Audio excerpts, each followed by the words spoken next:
Ra'i wa fardi khamsatin bilan firaqin qad faza sindikun bitasdiqin lahu wa birruji sidqu wa fa'alahu.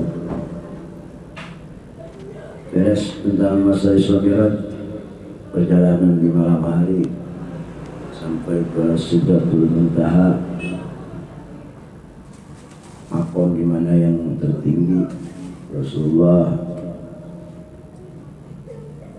takalam kepada Allah Subhanahu wa taala, yang ini belum pernah terjadi pada nabi-nabi terdahulu, dan ini juga seakan-akan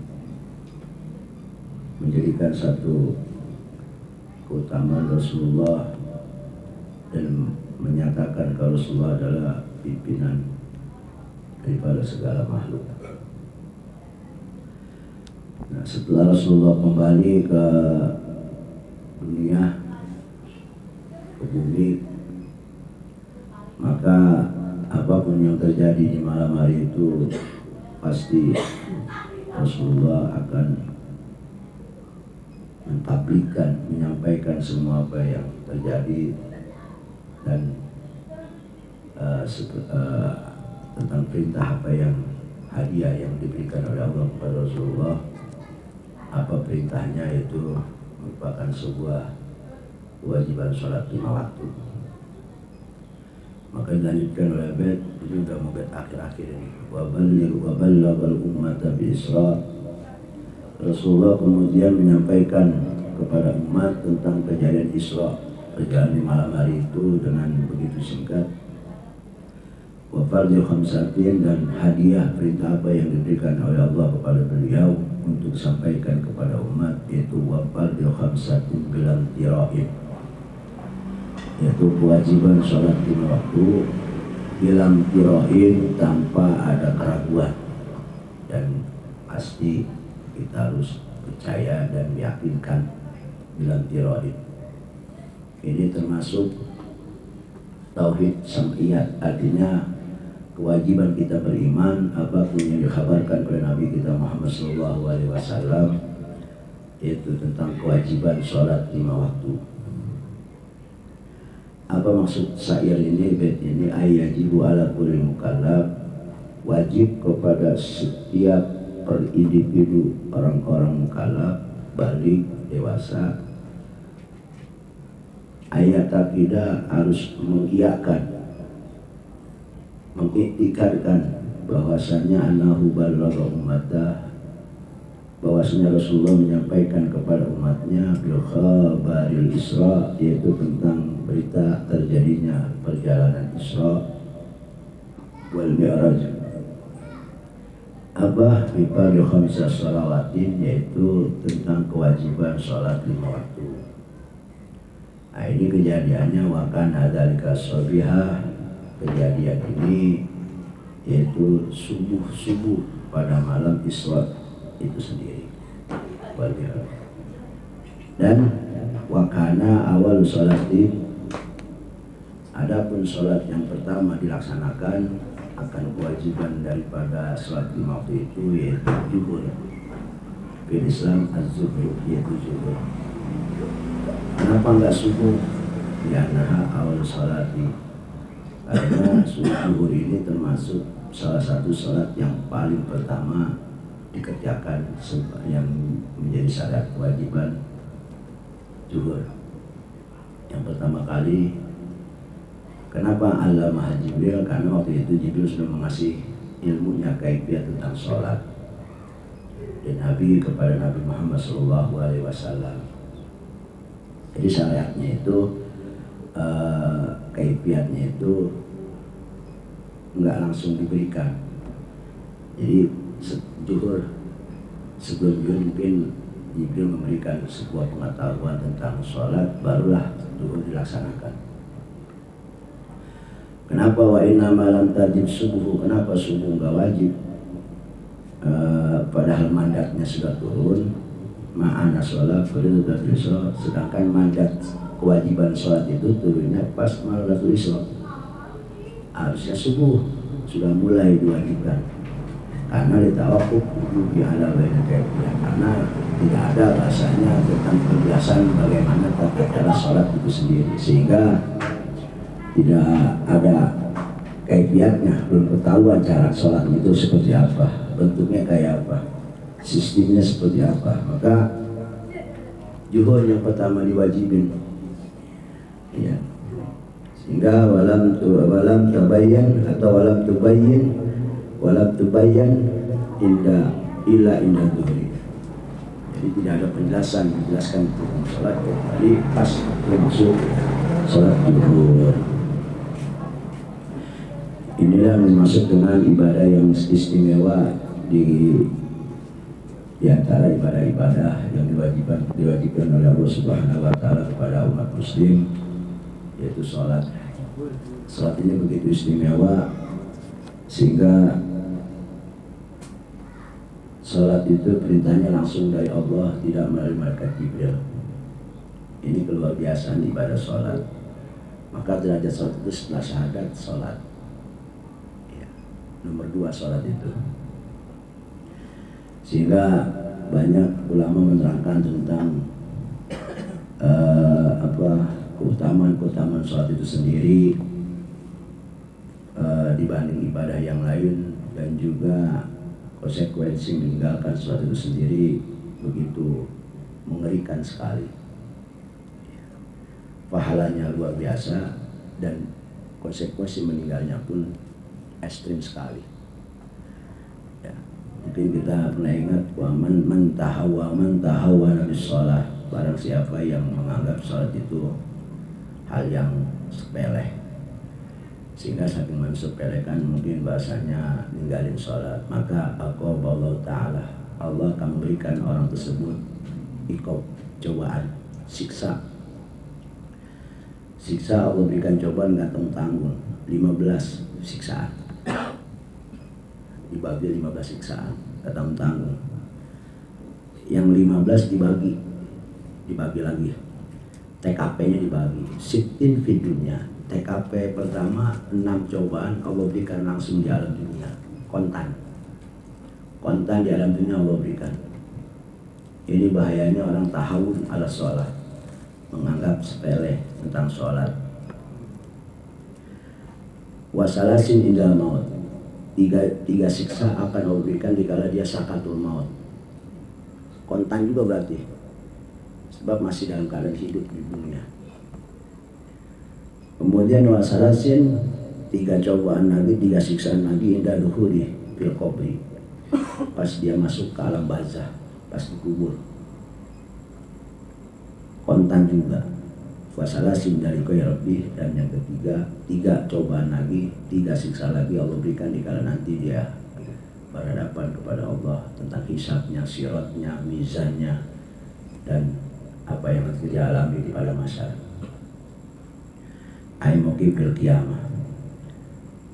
Mana lagi? Fa'amal lawati di dunia. Tadi 6 Allah kontan di alam dunia. Fa'ula yang pertama, tuzaul barokah min umurihi, Allah cabut keberkahan dari umurnya. Waduh, bahaya. Jadi per detik, setiap detik umurnya nggak ada berkah, cabut keberkahannya. Jadi nggak ada sama sekali kebaikan yang dia dapat. Zong semua. Sekalipun setelah lahirnya wah, namun dalamannya zong. Luarnya bagus, kayak bagus, dalamnya busuk. Pertama tuh, siksa pertama Allah cabut keberkahan dari umurnya. Umurnya jadi nggak berkah. Salah satu ciri umur nggak berkah itu, ya rasa-rasa kayaknya hari-hari ini cepat berlalu. Jadi 1 minggu itu kayak 1 hari, 1 bulan itu kayak 1 minggu, setahun itu kayak 1 bulan. Iya. Seharian itu kayak 1 jam. Perasaan kayaknya tadi baru pagi-pagi, kayaknya udah maghrib aja. Banyak di antara kita yang punya rasa seperti itu. Mungkin ini salah satu cobaan yang perlu kita. Karena kenapa kita bicara seperti ini? Karena harga mati kalau sholat. Beda dengan ibadah yang lain. Kalau ibadah lain kita masih ada alasan untuk meninggali, dan itu alasannya diterima. Beda dengan sholat. Kalau sholat mau 1.000, 2.000, 1 juta alasan pun nggak diterima buat ninggalinya. Selama kita hidup, selama kita masih berakal, sholat tetap harus dilakukan gitu. Dan ibadah yang paling sakral ya sholat. Kenapa? Karena saking sakralnya urusan dunia pun jadi haram yang tadinya halal. Makan tadinya halal, kalau udah takbir atau ihram haram, nggak boleh makan.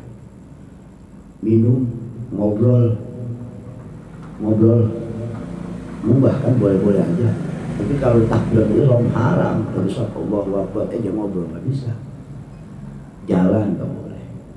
Jangan bergerak 3 kali aja nggak boleh. Itu saking sakralnya ibadah. Jadi benar-benar kita menghadap kepada Allah, melupakan semua apa selain Allah. Urusan dunia itu ditinggalin semua. Begitu dahsyatnya sholat. Beda dengan puasa. Puasa kita masih bisa ngabuburit, masih bisa ngongkok, masih bisa mancing. Sholat mancing, coba-coba kalau digamparin. Sholat buat tegeran, gimana urusannya. Puasa boleh, main layangan boleh, lagi puasa.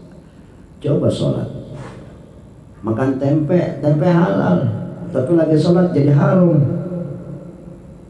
Ya, nasi halal, sholat jadi haram. Begitu luar biasa, suatu sangat istimewa ibadahnya. Benar-benar tuh kayaknya sholat itu memang diperuntukkan untuk umat, benar-benar hanya untuk dia kepada Allah, nggak ada urusan yang lain. Ya, sampai-sampai orang yang tahawun ala sholat ini sampai cobanya langsung dikontan sama Allah. 6 waktu hidup di dunia. Pertama tadi diangkat berkah umurnya. Yang kedua, tumhasima sholihin min wajhi. Allah cabut simah kemuslimannya pada wajahnya. Jadi nggak ada ciri kesolehan, nggak ada ciri soleh lah bahasanya. Nggak ada ciri kebaikan. Ini orang kalau kita manusia kayaknya nggak ada baik-baiknya begitu. Sehingga orang nggak ada percaya sama dia, apalagi jim-jim duit nggak ada yang percaya. Tampang dia bahasa begitu, kalau dia tampang dia mana mau kita percaya begitu bahasanya. Jadi dicabut sama Allah tampang kesolehannya, itu dicabut. Itu di dunia udah disiksa seperti itu. Ketiganya mana waktu di dunia nih masih, yaitu kullu amalin ya'malu la yu'ajiruhu Allah ta'ala. Semua amaliyahnya yang dia lakukan tidak ada balasannya dari Allah, karena semua itu sholat kunciannya, induknya sama sholat. Jadi peribahasanya begini, kalau kita pengen lihat orang tuh baik buruk atau bagaimanapun, maka yang diperlihatkan sholatnya. Maka ada istilah, perbaikilah sholatmu, maka Allah akan memperbaiki hidupmu. Kemudian mana lagi yang keempat, la yunfa'u lahu du'a'u sama. Doanya nggak sampai ke langit, artinya nggak diterima sama Allah, nggak tembus ke langit. Jadi doa orang yang nggak sholat nggak tembus di langit, ngambang ke atas kagak, ke bawah kagak. Malaikat pengen bawa doanya, mentok, nggak bisa tembus. Kayak ada penghalang, nggak bisa. Yang kelima, laisa lahu haddun fi du'a sholihin. Ini yang parah lagi. Kita ini kan kalau suka diperintah doa itu jangan buat diri sendiri aja kan. Allahumma gfirli, doa ampuni saya, wali walidaya, keluarga saya, walil mukminin wal, dan semua orang muslim dan Nah, bagi orang yang gak sholat tuh gak dapat bagian doa itu, gak kebagian bahasanya,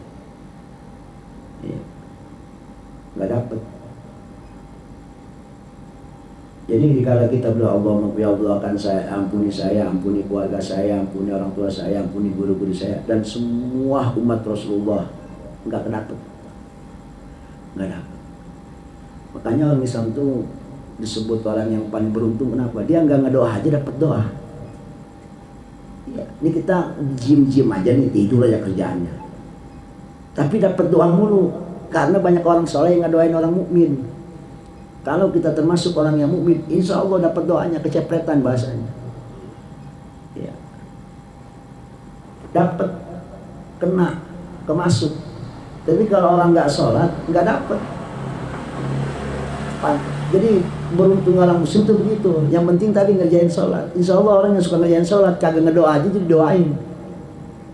Sekarang saya pegangnya, di alam dunia umat paling terbesar umat muslim. Semuanya ngedoa, Allahumma gfirli wali jamil muslimin. Dapat kita.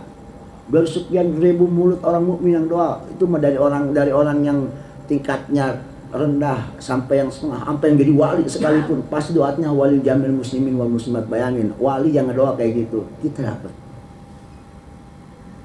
Beruntungnya tuh orang-orang beriman seperti itu. Tapi tadi kunciannya rupanya sholat. Kalau pengen dapat doa, orang yang pada pergi haji ngedoainnya Allahumma gfirli wali walidaya walil mu'minin wal mu'minat, dapat kita. Padahal kita lagi mancing.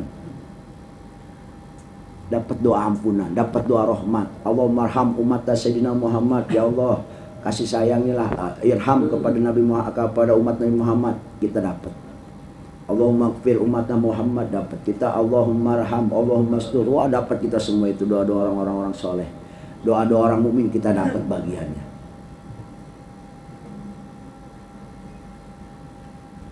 Luar biasa. Tapi kalau kita tahun terhadap sholat itu nggak dapat. Agak dapat. Wala laisalam hadun fi du'ai sholihin. Wasabi yang keenam, siksa yang ketujuh, yang keenam terakhir waktu masih hidupnya. Ini yang paling kita takutin dan ini yang paling bahaya dan ini yang paling kita kagak mau. Takhrujul ruhu bi ghairi iman. Mati dalam keadaan nggak bawa iman. Nauzubillah subhanallah min dzalik. Ini yang disebut wala tamutunna illa wa antum muslimun. Ini bahayanya di sini. Rupanya iman itu perlu kita jaga.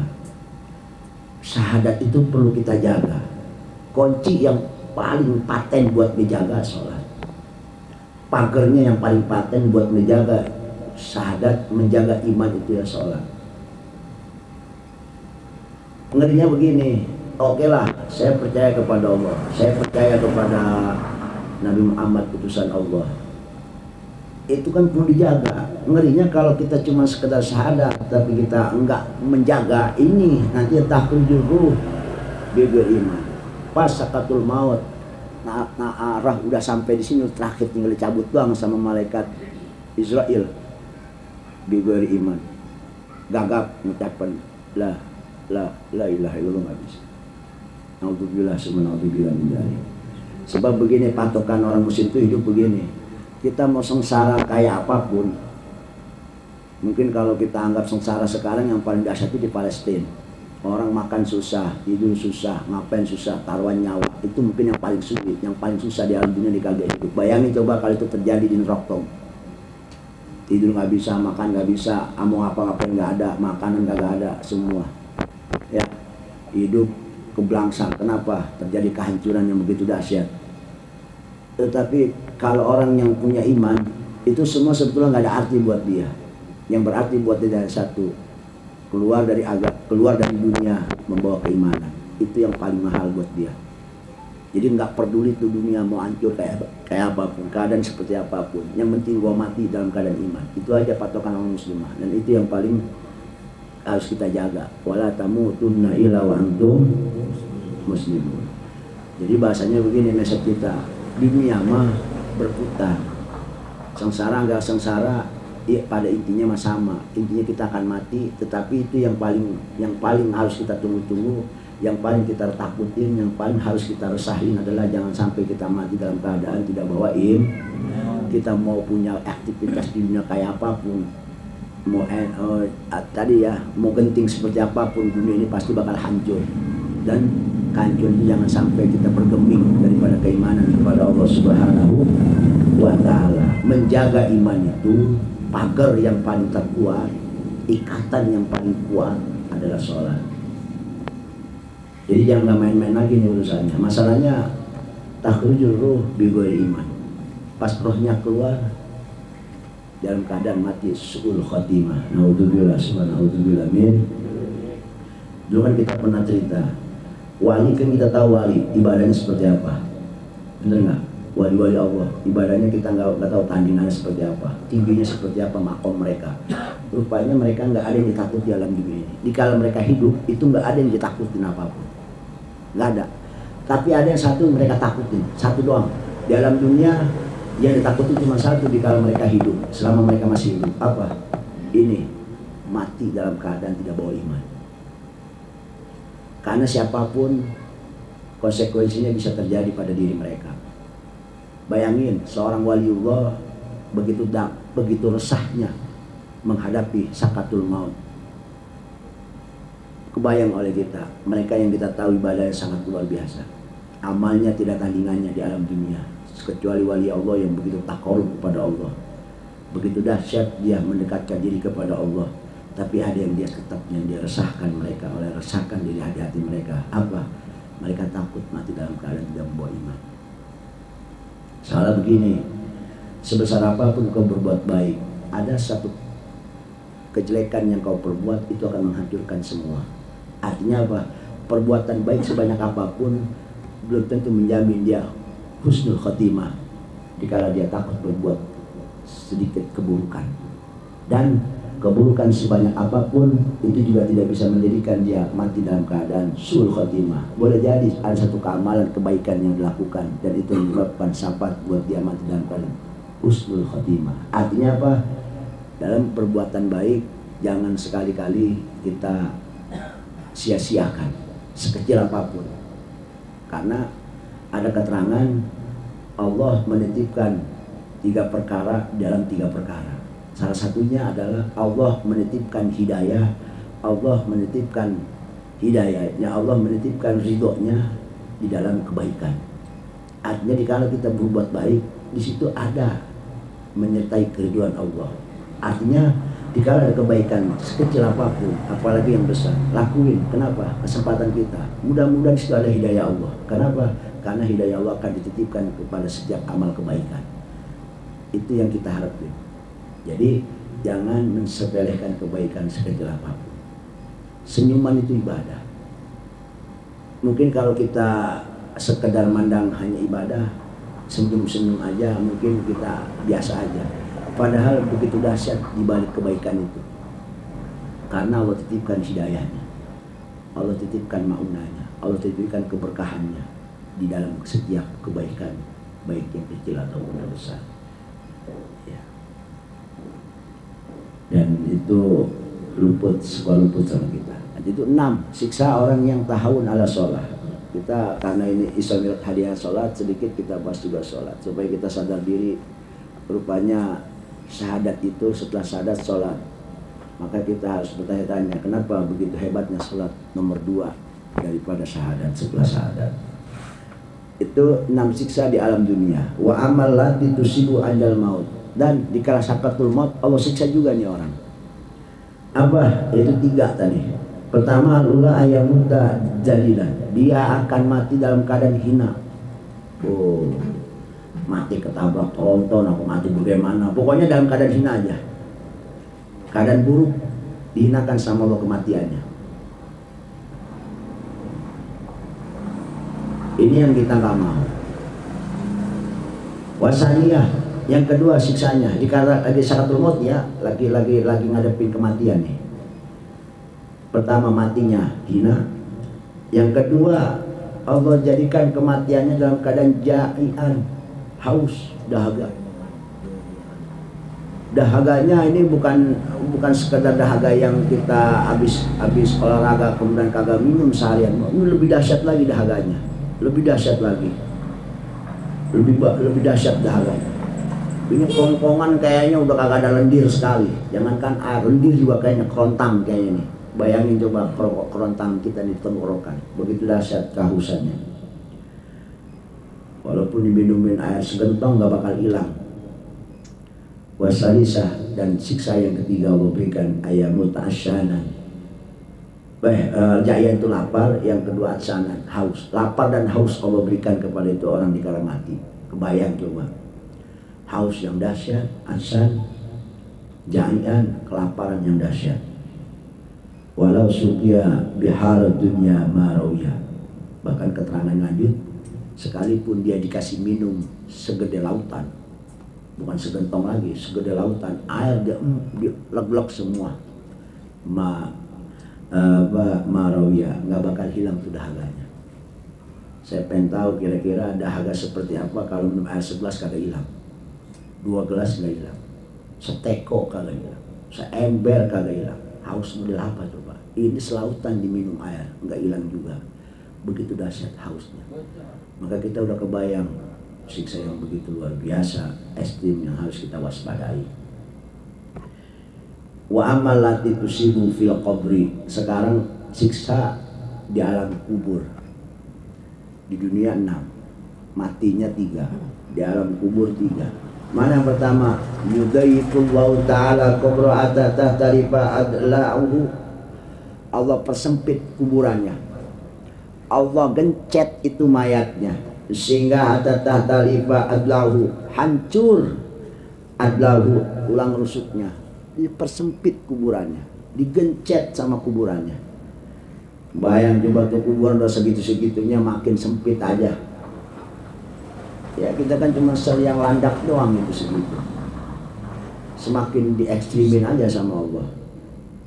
Yang kedua, yuqadu alaihi fi qabri. Allah panggang itu orang dalam kuburnya sehingga yataqallabu alal jamri lailan wa na'aran.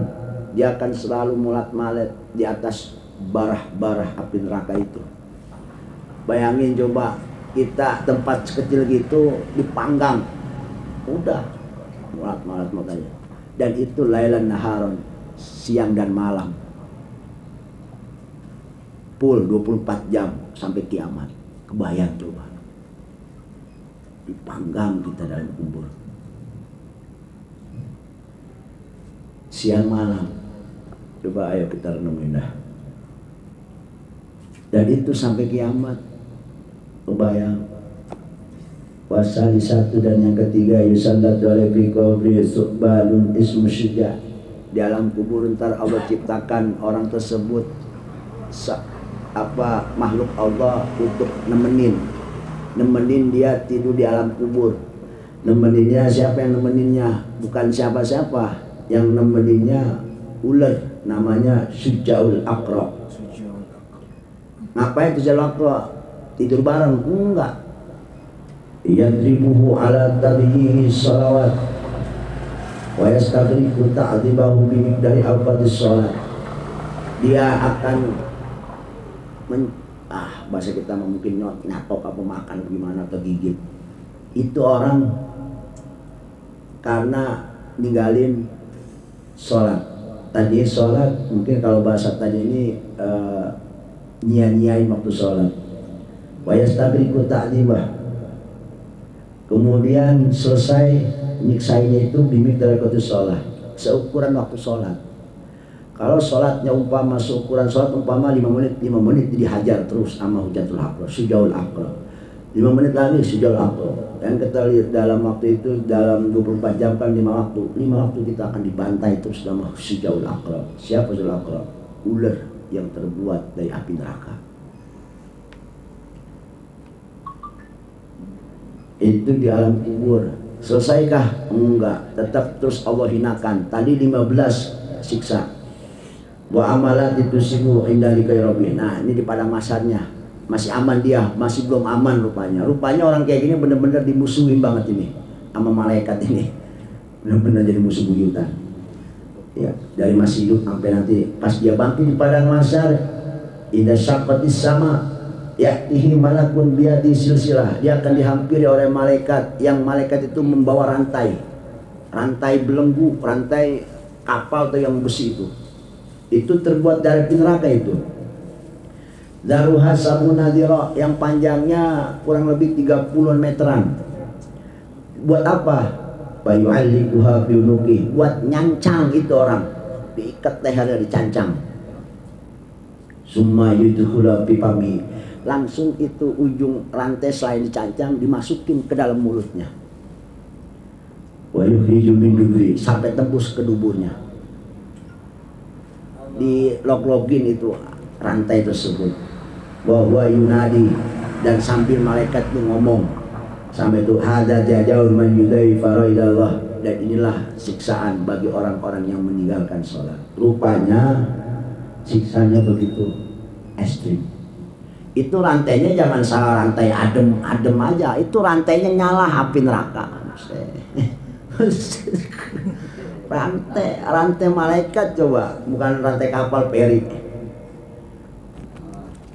Kapal feri mah dari besi, baja, ini bukan dari baja lagi nih mah. Itu baru satu, ada lagi.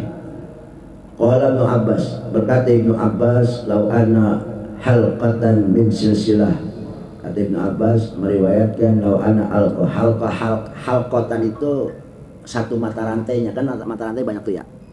Iya, apa sambungannya itu satunya itu, kata beliau min silah waqat al-ardi lah. Kalau itu satu mata rantai ditaruh di alam dunia, itu satu dunia kebakaran. Sekarang dimasukin ke mulut kita, tembus sampai ke dubur kita. Itu satu mata rantai kalau taruh di alam dunia, mata rantai satu dicabut, taruh di alam dunia, itu sedunia segede dunia ini kebakaran, hangus. Itu dimasukin ke tenggorokan kita. Bayang coba itu. Inna lillahi wa inna ilaihi raji'un. Oh. Asani itu yang pertama siksanya. Siksa yang kedua pada tempat yang sama, pada tempat yang TKP yang sama. La yang dulu ilaih, enggak dipandang sama Allah, dicuekin sama Allah, dicuekin, enggak dianggap sama Allah. Hidup kan paling kagak enak dicuekin. Ya. Dicuekin itu ada tapi dianggap enggak ada. Ya sama aja kayak tembok, Kita ngumpul begini emang ngira itu sama tembok, kagak ngira sama tembok. Ada nih termos emang kita ngerok lagi udah ngopi doang. Masih untung termos diarahin sama kita, pengen ngopi nyari termos. Dia emang gak dicari acan, dipandang acan, dicari kagak, ditanya kagak. Yang ketiga, siksa yang terakhir TKP yang sama. La yuzakkihi wa lahu adzabun alim. Ini orang begitu meranaknya luar biasa, sedihnya luar biasa, sengsaranya luar biasa. Allah tidak dibersihkan darinya dosanya. Biasanya kan kita disiksa itu bersih. Jadi begini, kita dicuci, seakan-akan di neraka itu kita dicuci dengan disiksa. Semakin cuci dosa ringkas bersih, masuk ke surga. Ini mah enggak bersih. Jadi kayak baju sekoan yang kagak pernah hilang, pakai apa juga, pakai bacon kagak hilang, pakai citrun kagak hilang, mau dicuci pakai mesin cuci yang mahal kagak hilang. Kayak itu dosa sekoan yang gak hilang. Artinya berarti ini orang selama-lamanya disiksa sama Allah, dan itu walahu adzabun alim, siksa yang dahsyat pedihnya. Siksa yang dahsyat pedihnya. Iya. Jadi orang siksa di alam neraka itu jangan kayak kita ngeliat film kartun. Kalau pengen ngeliat orang neraka ya kita ngeliat itu orang kalau umpama kelindas mobil, tangannya patah, darah mengalir, kayak begitu siksanya itu. Ngeri. Dan itu sakit di dunia itu nggak seberapa dibanding di akhirat. Ribuan, ratusan, puluhan kali lipat sakitnya, dahsyatnya. Karena alat yang diperagakan buat nyiksa orang itu jangan sampai nama bolgem yang punya orang tukang ngancurin tembok. Bolgemnya neraka mah jangan disamain, rantainya juga jangan disamain, apinya jangan disamain. Api neraka mah hitam, api dunia masih biru, ini masih hitam, saking panasnya hitam. Ya, iya, jangan disamain. Kalau di dunia siksa aja kayak begitu, orang disiksa di penjara sama sipir sama polisi, habis tuh pentongnya digetokin, dihancurin, jarinya digetok pakai martil, bolgem.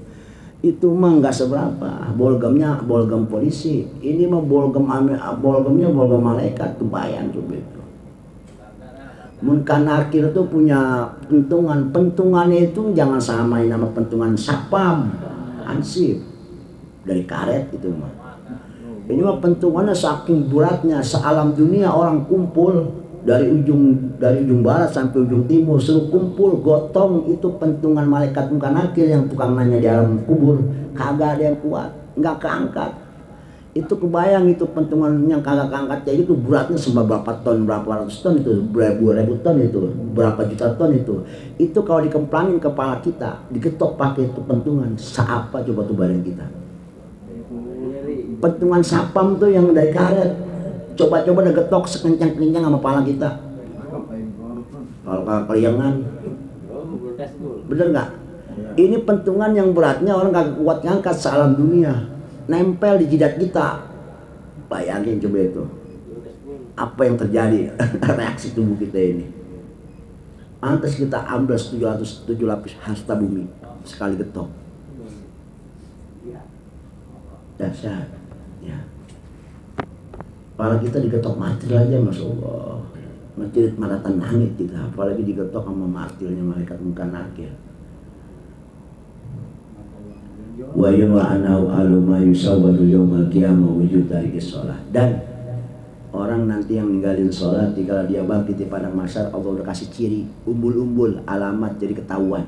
Jadi malaikat tuh nggak bakal keliru mana yang sholat, mana yang enggak. Sebab nanti orang yang tahun ala sholat, tarikis sholat, pas dia keluar dari bangkit dari padang mahsyar, bangkit ke di padang mahsyar, itu mukanya udah dicap sama Allah, hitam legam. Jadi udah keciri. Jadi malaikat tuh kalau pengen digiringkan neraka udah enggak kali hanya orangnya. Udah tinggal nyomot doang. Udah diciriin sama Allah. Miliaran manusia kumpul, pokoknya udah kecirian orang yang tariki sholat meninggal sholat. Wa ana fi jahannam wadiyan yuqalu lam. Dan kita perlu tahu neraka jahanam itu ada yang namanya apa? Jurang. Pintu neraka, jurang pintu neraka yang namanya lam. Lam ini neraka yang dipenuhi dengan ular yang begitu menyeramkan.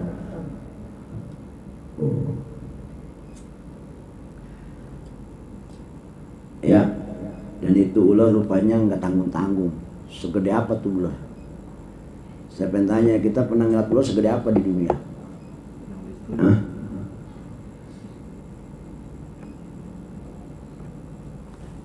Segede tiang listrik apa segede pohon kelapa? Gede itu. Panjangnya semana itu ular? Ular itu punya panjangnya, ular nanti yang di neraka lam itu, jahanam itu panjangnya perjalanan kita sebulan. Kita pengen tanya nih, kita jalan kaki dan roktok selama sebulan, mentoknya di mana? Ini kita mau ke Surabaya, ada nggak sebulan? Jalan kaki dari sini. Dan roktok kita jalan kaki ke Surabaya, sampai Surabaya kira-kira berapa hari? Ada sebulan. Nggak nyampe. Berarti sampai mana kira? Irian Jaya, Papua. Oke lah sampai Papua. Itu ular yang di situ tuh panjangnya sepapua. Dari sini sepapua. Itu umpama badan kita dililit, wah udah kayak apa tahu kali, udah kayak udah kayak agar-agaran kali kita. Itu neraka lam. Tugasnya ngapain? Talsa'u tarikas sholat, notokin orang-orang yang nggak sholat. Setelah ditotok, itu racunnya gimana? Ayagli semua, otaknya mendidih saking panas satu racun. Bijasadi, berapa lama kita itu akan menggigil dengan racun yang totok itu, panas tuh badan. Sabaina sana, 70 tahun. 70 tahun itu bukan waktu yang lama, bukan waktu bentar, itu waktu lama banget. Itu siksa orang yang tarik sholat. Ya, mudah-mudahan kita min sholat, golongan orang-orang yang selalu mengerjakan sholat. Terutama sholat lah. Terserah, habis sholat mau ngapain kayak terserah lah. Main bola kayak, mau begadang kayak, mau mancing kayak, mau ngarit kayak, mau macul kayak, main janda juga sekalipun terserah lah, yang penting sholat aja pokoknya. Harga mati sholat mah terus terang harga mati. Sampai kiai itu suka ngomong begini, guru-guru itu kalau tentang sholat itu, lu mah terserah judi masih doyan, tentang apa misalnya penting mah sholat. Mudah-mudahan itu sholat juga ada sedikit ngepek buat minimalis perbuatan buruk, kan begitu. Sholat doang ibadah amal yang paling begitu dahsyat berkahnya dan juga begitu ekstrim siksanya. Bayangin 15 siksaan langsung dikasih contoh di kitabnya tentang masalah sholat. Bahkan nanti awal ma yuhasabu yaumil qiyamah itu as-shalah. Pertama nanti di padang mahsyar kita pertama dihisab, pertama kali ditanya tentang sholat. Bagaimana sholatnya, bagaimana rukunya, bagaimana sujudnya. Pokoknya pertanyaan tentang sholat. Ya, begitu pentingnya yang namanya sholat. Ya karena di Somirot tadinya sholat. Mau bagaimana juga, jadi nggak sembarangan intinya tentang sholat itu. Ibadah yang namanya sholat itu jangan kita pandang sebelah mata. Ya, Allah tadi itu siksanya begitu dahsyat. Dan saya bilang terserahlah, mau kita punya kelakuan buruk seburuk apapun, sholat mah tetap kerjain aja. Saya belum bisa khusus nih, kerjain aja. Saya masih geblek banget sama sholat, kerjain aja. Saya masih hancur banget ya sama sholatnya, kerjain aja. Udah nggak ada alasan, jadi nggak ada alasan 1001 alasan pun nggak ada. Kalau buat urusan sholat mah nggak ada. Ya, ini begitu hebatnya Rasulullah, istimewanya Rasulullah mendapatkan yang namanya hadiah dari Allah tentang sholat lima waktu. Dan kemarin kita udah dengar sejarahnya sedikit tentang sholat itu sendiri. Kemudian qad faza siddiqun bitasdiqin lahu wa bil khuruji sidqu wa fa'alahu. Qad faza telah bahagia, benar-benar dia mendapatkan kemenangan di atas kemenangan. Siapa? Siddiqun, Sayyidina Abu Bakar Siddiq. Kenapa? Sebab apa? Bitasdiqinlah, karena membenarkan apa yang terjadi Isra Mi'raj itu kepada Nabi Muhammad SAW. Dan wabil uruji, dan sebab karena ada yang namanya terjadi Isra Mi'raj wasidq wa fa'alahu, dan itu udah sepantasnya kebenaran disandingkan kepada Nabi Muhammad SAW tentang kejadian Isra Mi'raj. Kenapa? Kun fayakun. Peribahasanya begini, kalau sudah kehendak Allah, sekalipun itu mustahil secara logika, itu buat Allah nggak ada yang mustahil. Artinya saking membenarkannya Abu Bakar Siddiq kepada Rasulullah tentang kejadian Isra Mi'raj yang di luar akal bahasanya, yang begitu jauh tapi dengan waktu yang singkat. Artinya mungkin di sini peribahasanya, jangankan Isra Mi'raj kejadiannya, 1000 kali lipat kemustahilan tidak masuk akalan kejadian kepada Rasulullah atas kehendak Allah, saya akan percaya. Itu maksudnya dari Abu Bakar. Jadi Abu Bakar benar-benar manusia yang paling pertama, dan Abu Bakar ini sahabat yang gak kaleng-kaleng. Dia kalau buat urusan kebaikan paling getol. Sehingga kalau ada Rasul suka ngomong gini, umpama, siapa hari ini yang pengen sedekah? Yang lain belum jawab, dia menjawab duluan, saya. Siapa yang hari ini yang pengen nengokin orang sakit? Saya. Itu kalau Rasulullah yang ngajak, yang urusan kebaikan, itu namanya Abu Bakar tuh gak pakai neko-neko, dia udah saya. Siapa yang mau sedekah, saya. Siapa yang mau berbuat baik, saya. Siapa yang mau berbuat ini, saya. Itu yang lain belum jawab, dia menjawab duluan. Itu Abu Bakar. Makanya diabadikan Abu Bakar dalam sejarah dalam Al-Quran tentang dikala Rasulullah hijrah dari Mekah ke Madinah, manusia yang paling setia dan menyiapkan perbekalan cuma Sayyidina Abu Bakar doang. Sayyidina Abu Bakar radhiyallahu anhu. Semua sahabat juga istimewa dan punya masing-masing keistimewaan. Abu Bakar orangnya lembah lembut, orang tua yang memang beda umur sama Rasulullah, cuma beda setahun. Jadi dikala Rasulullah lahir tahun pertama, tahun kedua Sayyidina Abu Bakar lahir. sebelum hijrah. Rasulullah setahun mungkin umurnya, Abu Bakar baru lahir setelah Rasulullah SAW. Yang lain masih muda berarti. Jadi Abu Bakar termasuk orang yang dewasa yang pertama masuk Islam. Nah, beliau ini orangnya lemah lembut, maklum mungkin paling sepuh di antara para sahabat. Lemah lembut tapi tegas dalam kebaikan. Tadi beliau salah satu manusia yang gak pakai neko-neko.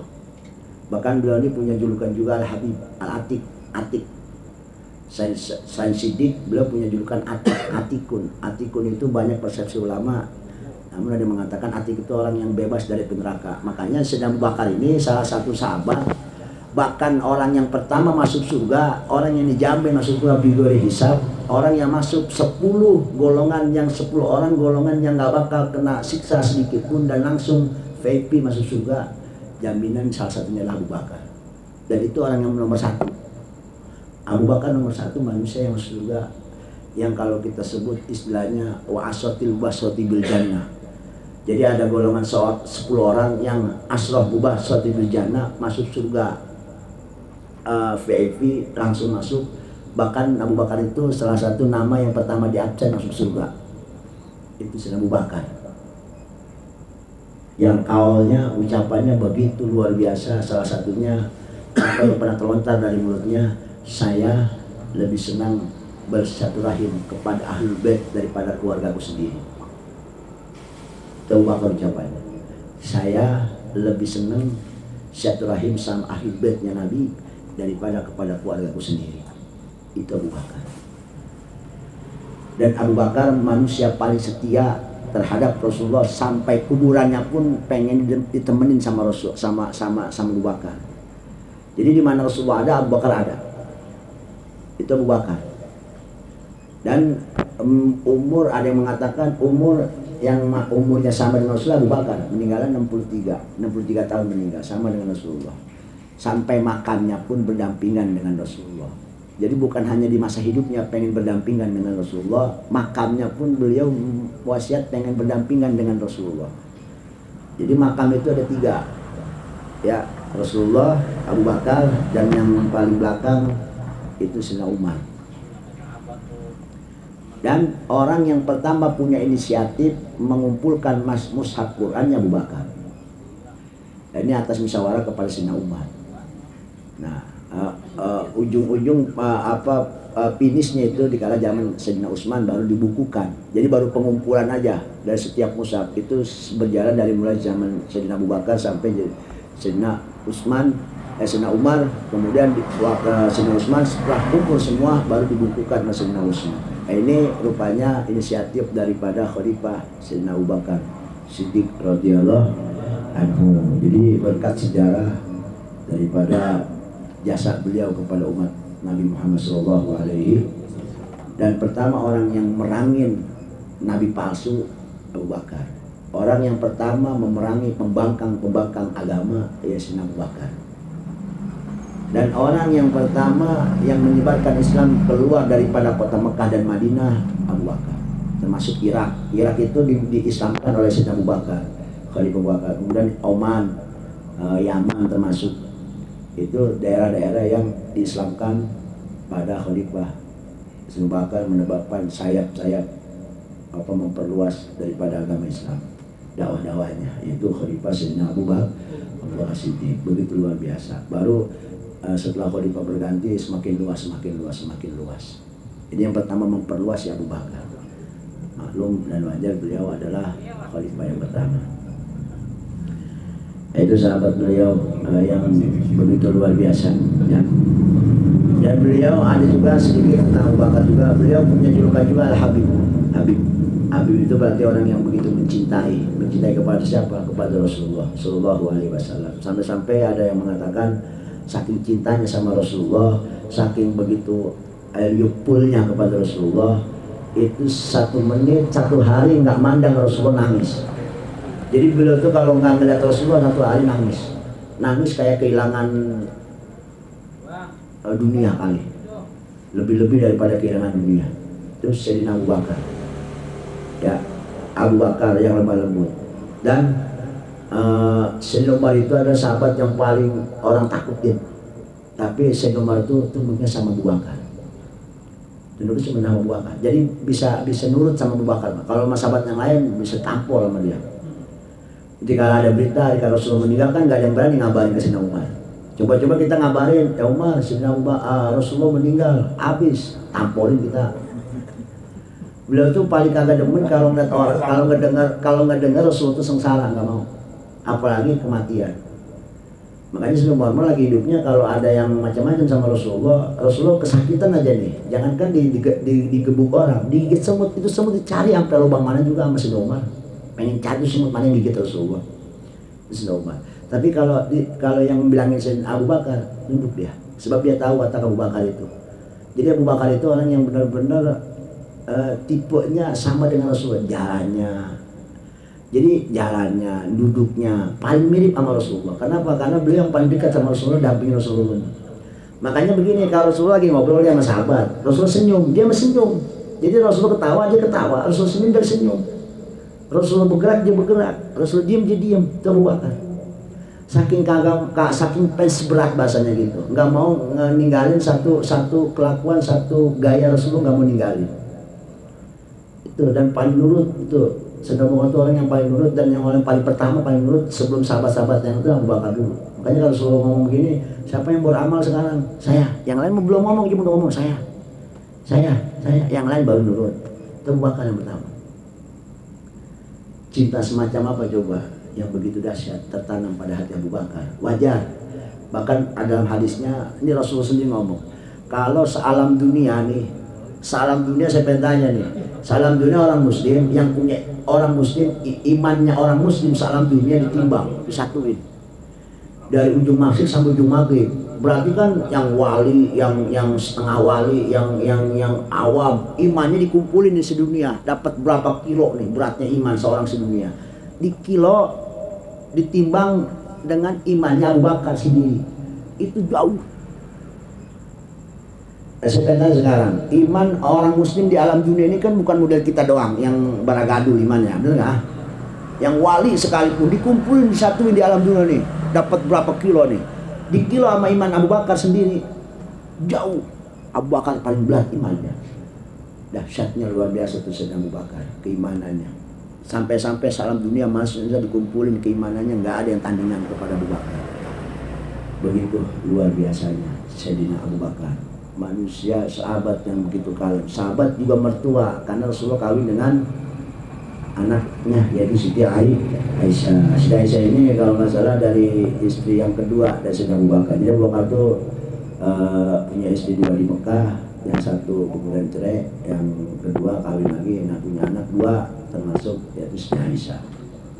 Dan beritanya juga sirahnya juga pas hijrah ke Madinah beliau kawin juga dengan dua orang lagi perempuan. Dan punya anak masing-masing. Kenapa diceraiin bini yang pertama waktu di Mekah? Karena nggak beriman. Yang kedua, seorang ibu daripada Siti Aisyah beriman, maka akhirnya Siti Aisyah menjadi jodoh kepada Rasulullah SAW. Jadi itu kisah tentang Abu Bakar, dan itu nggak diraguin lagi seorang yang namanya sosok Abu Bakar ini. Khalifah yang pertama, begitu dahsyat keimanannya, dan Rasulullah sendiri yang ngomong, sedunia manusia imannya dijadiin satu, disuruh timbang sama beratnya iman Abu Bakar itu antara langit dan bumi, jauh berat. Padahal beliau sendiri keimanannya nggak ada tandingannya. Bayangin coba keimanan semacam apa yang dimiliki oleh Sayyidina Abu Bakar, begitu dahsyatnya. Nah, itu kita mungkin bisa ambil pelajaran dari Sayyidina Abu Bakar yang begitu full mencintai Rasulullah tanpa iming-iming, tanpa neko-neko lagi. Kalau sudah orang menyebut nama Rasulullah, itu beliau langsung percaya. Karena Rasulullah kalau ngomong apapun, itu bakal langsung iya aja udah. Langsung iya. Nggak pakai mikir-mikir lagi. Bener apa enggak ya? Enggak. Udah kalau Rasulullah ngomong, udah pasti iya aja. Nunduk aja udah, nurut aja. Sambil nawatol aja udah. Abu Bakar tuh. Jadi karena kan kayaknya udah nggak ada keraguan lagi sama Rasulullah itu. Kalau kita kan kadang-kadang kalau dibilangin nama orang, jangankan nama orang yang kita percaya, sama yang percaya kita juga kadang-kadang masih ragu-ragu. Ini orang kepercayaan kita. Dia ngomong sama kita, masih mikir dua kali kadang-kadang kita. Dia bener apa kagak nih? Dia bener apa kagak? Ada maunya apa kagak nih? Kan begitu. Apalagi orang yang kita nggak percaya. Bener nggak? Hah? Iya. Lu mancing sono ngapo ikannya banyak. Itu kadang-kadang kita masih mikir 2 kali, ah bener apa kagak ini. Ya orang cek orang juga nggak ada di videoin kan, gitu. Cek orangnya nggak ada masalahnya. Kadang-kadang pakai cek orang juga kan masih mikir, ah bener apa kagak nih, masih mikir aja kadang-kadang. Padahal udah dipotoin, udah statusin kadang-kadang, masih kagak percaya juga. Itu kan model kita. Tapi kalau Rasulullah yang menghabarkan, contoh seperti Abu Bakar, udah jangan pakai mikir 2 kali. Iya, ada neraka, iya, ada surga, iya, udah iya aja udah kalau Rasulullah ngomong mah. Harga mati udah kalau ucapan Rasulullah harga mati. Ya paham sampai sini ya. Mudah-mudahan kita bisa ngambil hikmah dari apa keluar biasaan Abu Bakar. Dan ini belum selesai tentang Abu Bakar. Mungkin nanti minggu depan insyaallah. Alhamdulillah.